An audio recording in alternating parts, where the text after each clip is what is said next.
magandang morning sa inyong lahat. Welcome to Lihim ng Liham. Hey, give it a check. It is now exactly 38 minutes after 8 in the morning. Oh, ba't paus ka? Pawala na. Bakit pawala na yung boses mo? Yeah, Yung totoo. Ano ko. Anyways, mga pangga, partner, pumunta na kayo sa ating Facebook page, Energy FM 1067 sa TikTok, partner. At syempre naman, Energy FM 1067 din doon. Yung text line po namin, open na kung sakaling meron kang gustong sabihin, may advice ka. Naku in fairness dito sa pinagdadaanan ni Ray, hindi ko masakit sa bangs Ang ganda ng ang ganda ng team song. Ang galing mo maging music director on bended knees. Diba? Gusto ko Kasi yan. ganun talaga eh. It's either nagbe-bend yung knees dahil laging make love yung gusto, or nagmamakaawa na paano ba? Dapat magbalot ka. Diba? kumain ng balot.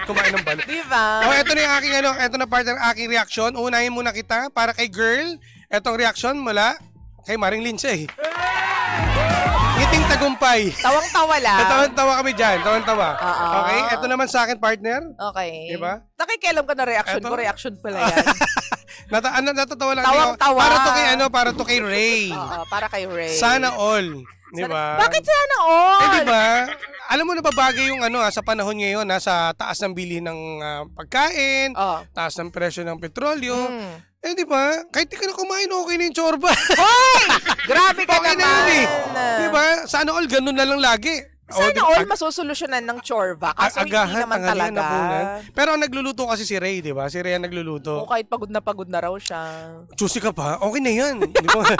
Di ba? Alam mo ikaw. Uuwi ka ng di ba? Nakaligo na siya. Di ba? Siya yung mabango. Kung ako lagi ko luluto ng itlog yan, tsaka hotdog, kahit ano. Puro ganyan lang yung ulam ninyo, okay lang sa'yo yun. Kapalit naman eh. Ay! Mali!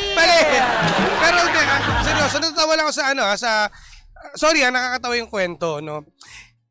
Akala ko parang pusa tong si girl. Kasi di ba nga, niligaw eh. Dinala doon sa bahay. Dinala lang sa sa bahay naman nila yun. Sa bahay nila. Alam mo, naniniwala ko para siyang batcher. Alam mo yung batcher, partner? Hindi. Yung batcher para yan sa kalapate. Yung mga nagkakaroon ng kalapate na kahit iligaw mo yan, ihagis mo kahit saan lugar yan, babalik. Babalik at babalik. Bumalik, di ba? Bumalik sa bahay nila. After 1 week, di ba? Di ba? Yun, nakakatawa lang. Sa totoong buhay, no? Well, it's great na meron kang chorba at the end of the day. Kasi alam mo yung problema mo talaga, Ray, ay pantasya ng mga kalalakihan yan. Alam mo, ako... Pinapangarap yan ng iba. Alam mo, hindi lang nangangarap. Gusto ko, ako na nga lang. Hoy! ako lang sa sitwasyon mo eh.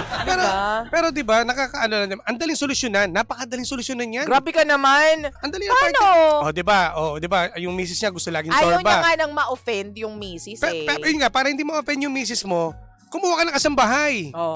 Pwede rin babae kunin mo. Ikaw, depende sa'yo kung may edad para siya lang magluluto. Di ba? Tapos ang problema, ang inireklamo niya, pagod siya. Pagkatapos magchorba, magluluto pa siya daw, di ba? Hindi kasi ang gusto siguro ni Ray is maramdaman niya na meron siyang asawa. Alam mo yung asawa, regular na asawa na uuwian mo, tapos pag uwi mo may luto ng pagkain, malinis yung bahay, ganyan. Iba-iba pala tayo ng perspective, tama ba? Pwede naman. Ako ba? Tama ko! Tama ko! Ang talino ko ngayon, Monday ngayon eh. Ano kasi, di ba, yung sinasabi mong pagiging asawa, nagagampanan naman niya. Di ba? Nakita mo naman lahat binibigay sa'yo eh. Di ba? Pero, ang problema dito, yung pinaproblema niya kasi yung paghain siya, galing trabaho. Napag-aaral, natututunan yan, inaituturo yan. Napakadali naman ituro. Pero yung pagchorba, ang hirap ituro niya. Tingnan mo, everyday meron. Hindi nagsasawa. Alam mo, nakakainis ka sa part na yan, limbo. Hindi kasi lahat ng mga kalalakihan, pangarap yan. Hindi naman siguro lahat, mangilan-ngilan lang. Hindi. Totoo. Hindi. Sorry nakakaano lang, napakasimpleng problema, madaling masolusyonan yan. Ang pagiging buti ka, hindi naghanap ng iba eh. Siguro, dakila din si Ray. Oo, diba? Tsaka takot siyang iwan. Di ba, tingnan mo nga, ilang beses, niligaw niya lang eh. Hindi. Tapos gusto lang niya maggampanan na magbago yung babae, yung asawa niya. Mais ka na nga, yung totoong advice na nga. Sampalin kita dyan, yung gulo-gulo mo eh. Pero ang totoo lang ha, ako naniniwala ako na kung gusto mo talagang iput yung message across, kasi parang asawa na rin yung trato nila dahil live-in silang dalawa, no? Ako naniniwala ako na may mga pagkakataon kasi na dapat handa tayong maka-offend ng tao. Lalo na kung hindi lalo na sa partner lalo na partner mo naman yan eh. Kasi kung hindi ninyo pag-uusapan yung mga uncomfortable na mga topics, like yung mga gusto mong mangyari, kailan pa mangyayari?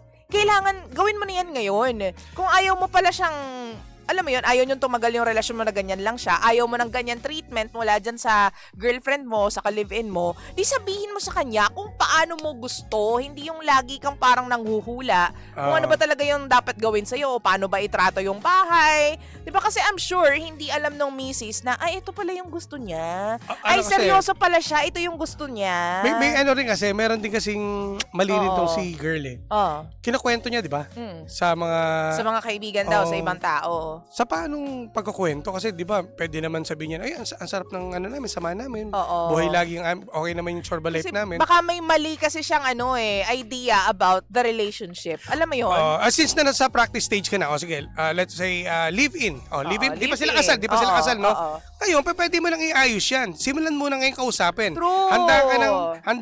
Handa siya kung anong sasabihin mo dapat. Totoo. Kasi kapag pinakasalan mo na 'yan, ay mas lalong magkakaroon pa kayo ng problema hanggat hindi mo ba na naiaayos ang inyong relasyon. Totoo yan. Kasi kung ano ang pinapakita ninyo sa isa't isa ngayon, na live-in pa lang kayo at hindi pa kayo kasal, ganyan din yung mangyayari kapag kinasal kayo eh. Mas mahirap. Diba? So dapat ngayon pa lang i-address nyo na yung mga sitwasyon na kailangan ng attention. Diba? At ano ko naniniwala naman ako, Mari, napakadali lang solusyonin yan. Yung pagsabi mo, pag-explain mo sa kanya, hindi pa sigaw, hindi pang liligaw, hindi mo liligaw yan. Tapos hindi yung parang iniligay mo na sa sako tapos iniligaw sa sinipa mo palabas. Hoy, grabe naman. Yan, simulan mo nang kausapin. Total, 'di ba? Siya nga hindi nahiya sa iyo, 'di ba? Bili mo partner, ang request niya, chorba. Diba? O yung kakain kayo, kakain tayo. Mamaya ka na kumain. Saka malamang sa alamang partner, mahal siya ng babae dahil bumalik sa iyo eh. Ikaw nga yung talagang ka din, baliw ka din At naniniwala naman ako na mahal din naman ni Ray yung jowa niya kasi mahal, iniwan. Hindi partner, hindi siya totally iniwan eh. Isinauli lang pero hindi siya nakipaghiwalay. Ganun na din yun eh. Hindi, iba yung niligaw. Alam mo maganda doon, niligaw talaga. Ang maganda dyan, kausapin mo. Usap lang, usap. Hindi yung ibabalik mo na lang basta hindi rin alam ng babae na ba't mo ako iniwan dito. Nagigets kita doon bilang babae kasi nga yung pagsisinungaling pa lang doon yung gamit, 'di ba?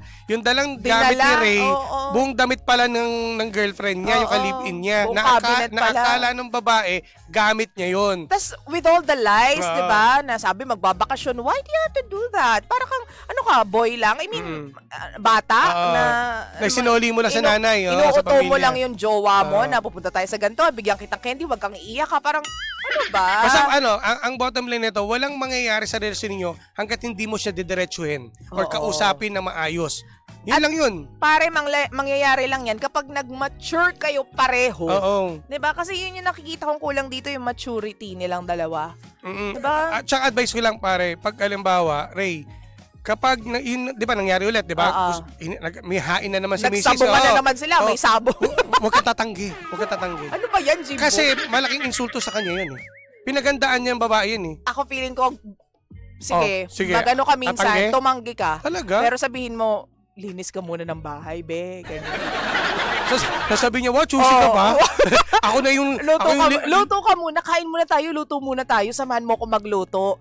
Para yun eh, magluto tayong dalawa para sa mga susunod na araw, kahit wala ako, pwede ka na magluto. Ganyan. Alam mo, napakasimpleng talaga ang problema na Monday bumili lang sa karinderya.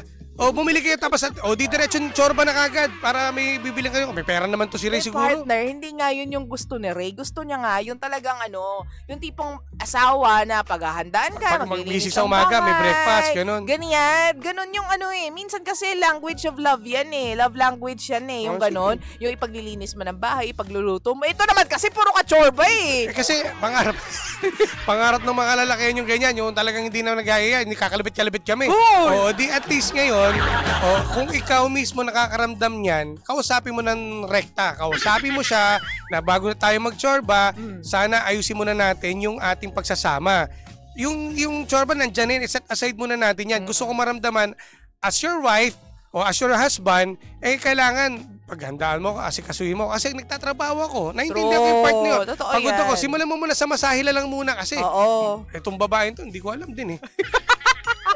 Well, ganito yan eh. While I enjoy doing it with you, as in, totally grateful and blessed na may ganyan tayo, na regular, sana naman, yung ibang parte din o respeto rin ng buhay natin, ma-bless din natin. Maayos din natin. Ay, may nakita akong, may nabasa ako dito. Ano sabi? Okay yung sabi ni Mako eh. Tama ka doon, no, Maki?